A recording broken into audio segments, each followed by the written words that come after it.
universality places in the upcoming Paris Olympics. What are they, and why are they kind of a big deal this time around? Right. So the universality places, in simple terms, are meant for countries who typically send really small contingents to the Olympic Games, so they don't have a lot of athletes. So the information about them right now, especially via World Athletics, is almost non-existent. But essentially in athletics, any country who hasn't qualified an athlete can enter their highest ranked athlete into either the 100 meter, the 800 meter, or the marathon. All right. So yeah, that's essentially what they are in simple terms. And the Olympics have these essentially to promote internationality, because it's an international event and they want to make sure that all the countries are represented and whatnot. So that's what these universality places are in place for.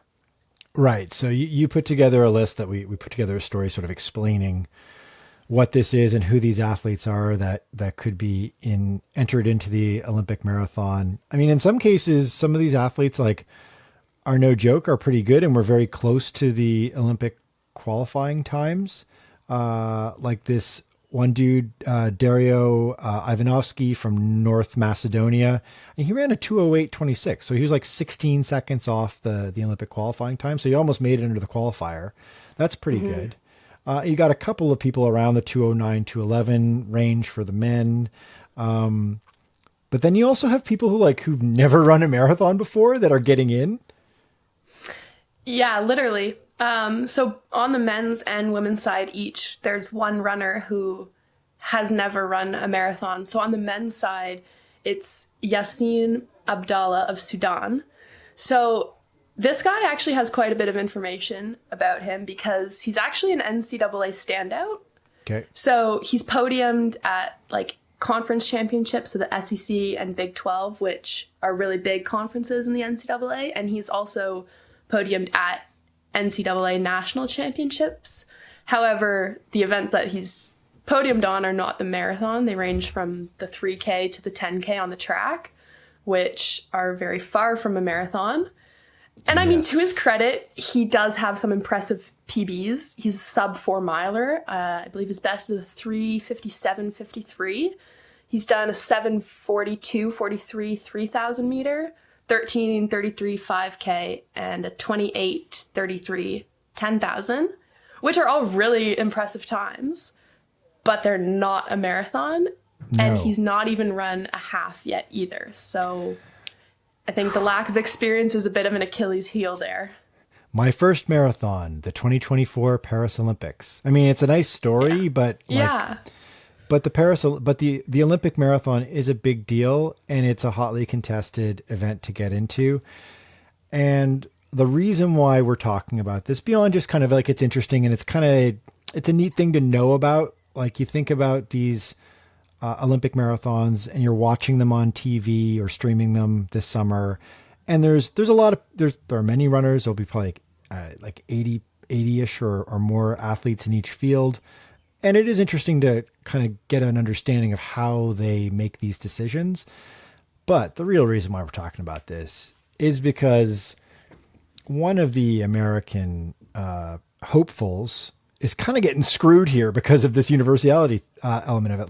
So Leonard Career, who was third at the U.S. Olympic trials in early March, but did not run the Olympic standard of 2:08:10 in the window where he needed to run it.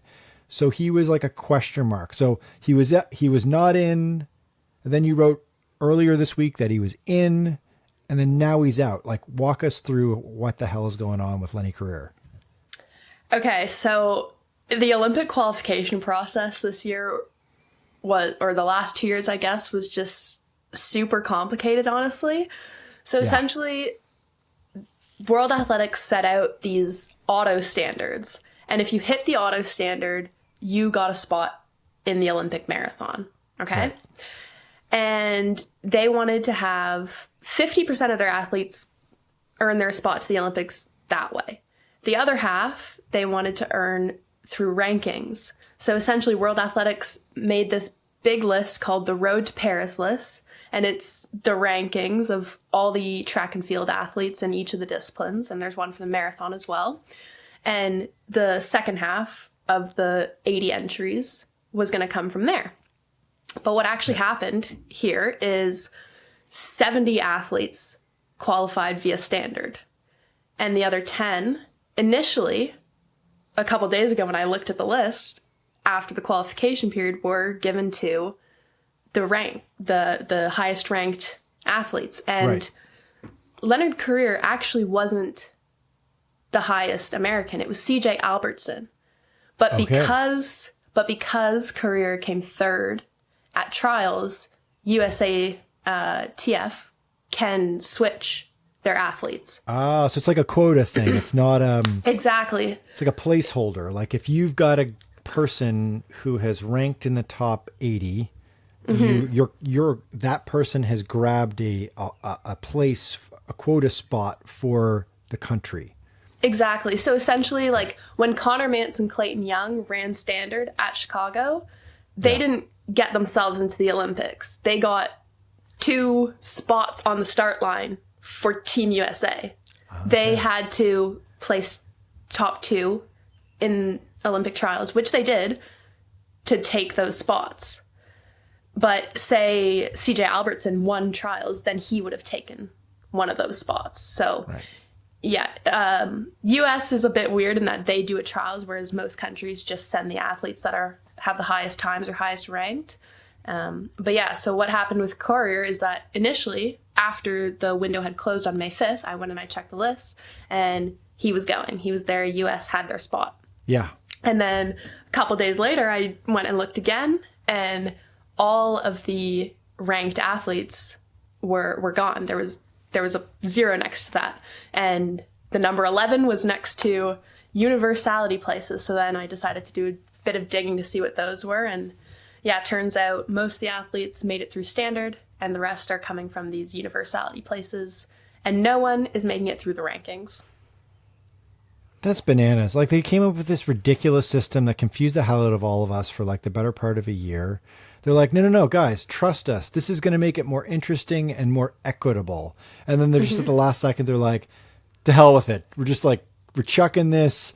We're going all on time standards, and also like, forget it. You know, you just made this big effort to try to figure out your way into the Olympics, and we're not doing that anymore. I mean, it's kind of wild.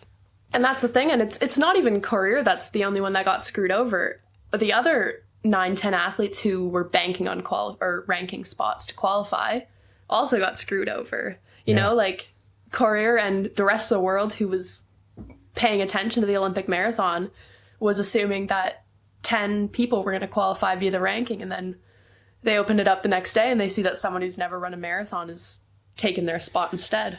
That hurts. So my take on this is we because the Olympics are international, ubiquitous, with summer and winter, they're every 2 years. They're kind of like this incredibly self-important organization. They act kind of like a quasi-governmental or supra-international, like they're like the UN of sports or whatever. We lose sight of the fact that this is a goddamn television show, and this is all made up. This isn't real. This is just like, we've come up with this, or they've come up with this, and it's a huge business, right? So who's the number one stakeholder in the Olympics? It's NBC, who pays a massive amount of money, a multi-billion-dollar deal to have the rights to the broadcast in the United States. So the single biggest stakeholder in the Olympics is a U.S. television broadcaster and online streaming service. Like, if I were them right now, I'd be making a call, and I'd be like, you know what? Kind of important that we have 6 athletes in both of the marathons, because it's our TV show, guys.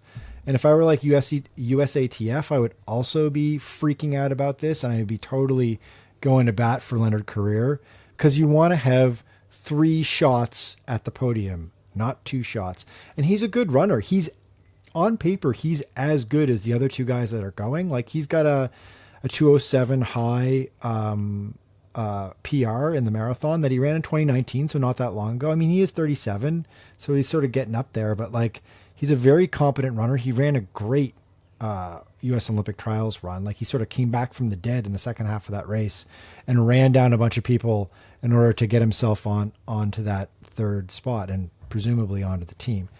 I feel badly for the guy. I think this is BS. I think he should be going.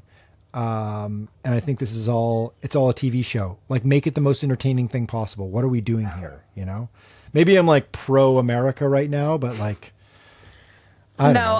I totally agree. I think World Athletics, I think the IOC, I think they 100% got it wrong here. Not just with like the Korir ranking situation, but just with the qualification process in general. Yeah. Like they made this qualification process that, like you said, is hard for any regular person to follow, let alone like an elite runner. I can't imagine being an athlete trying to figure this out. Like that's just super stressful.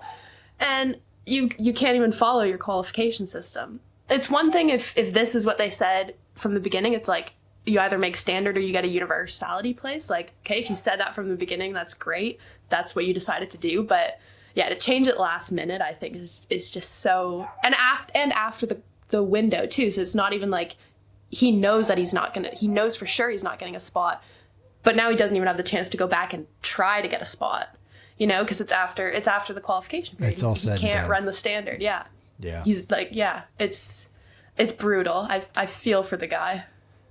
The IOC's got to get their act together. I think what they're not realizing and not accepting is that like the track and field athletics is the biggest single and most important. It's the crown jewel of the Summer Olympic Games. It's the most important component of the Olympics, and things are changing. There's track leagues forming that are going to directly compete with and conflict with the Olympics and the Olympic movement. And we'll start professionalizing this sport. And these athletes will start to see their value and start to see that they're being used as free labor right now by the Olympic movement, which is just a gigantic TV show and a business. And they'll be like, you know what? I'd rather go run for a league, a pro league that's going to pay me what I'm worth or some semblance of what I'm worth. And over time, this sort of nonsense hopefully won't happen anymore if the Olympics is still around in, say, 20 years. Which, you know, I'm sure it will be. It's a huge business, but